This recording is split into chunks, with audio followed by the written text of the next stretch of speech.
Et ce matin, sur Bel RTL, le député CDH Georges Dalmagne a jeté un pavé dans la mare. Il a expliqué que des militaires étaient devant le Bataclan le 13 novembre et qu'ils ne sont pas intervenus. On l'écoute.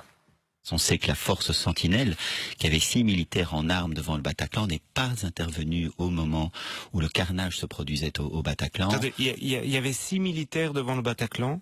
Oui, absolument. Au moment de la tuerie? Tout à fait, de la force Sentinelle.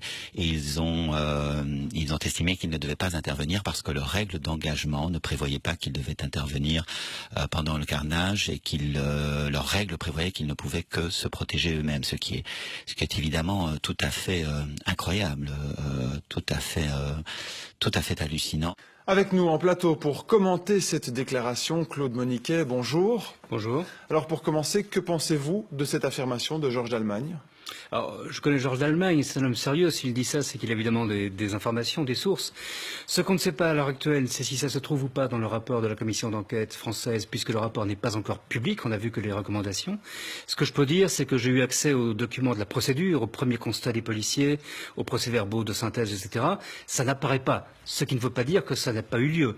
Mais effectivement, si ça a eu lieu, c'est un énorme pavé dans la mare. On peut imaginer que des militaires soient devant le Bataclan et n'interviennent pas. C'est imaginable, cette situation-là ? Moi, je vous dirais, c'est pas imaginable. Maintenant, effectivement, il y a des règles d'engagement. Les règles d'engagement sont décidées de manière générale. Est-ce que les règles d'engagement, à ce moment-là, prévoyaient que les militaires, de Sentinelle pouvaient ou ne pouvaient pas réagir seuls, sans être couverts par des policiers?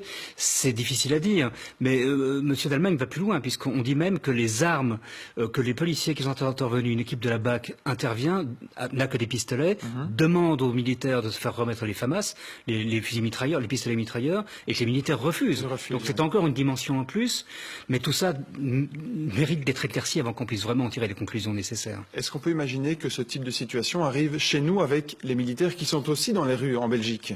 Alors d'après ce que je sais des règles d'engagement en Belgique, les militaires ont le droit, même d'ailleurs le devoir, de réagir s'ils assistent à la commission, au début de la commission, d'un attentat sur le lieu de leur garde. Ce qu'ils ne peuvent pas faire, c'est s'éloigner. Ils ne peuvent pas intervenir sur un fait de droit commun qui se passerait sous leurs yeux, parce que c'est pour les distraire.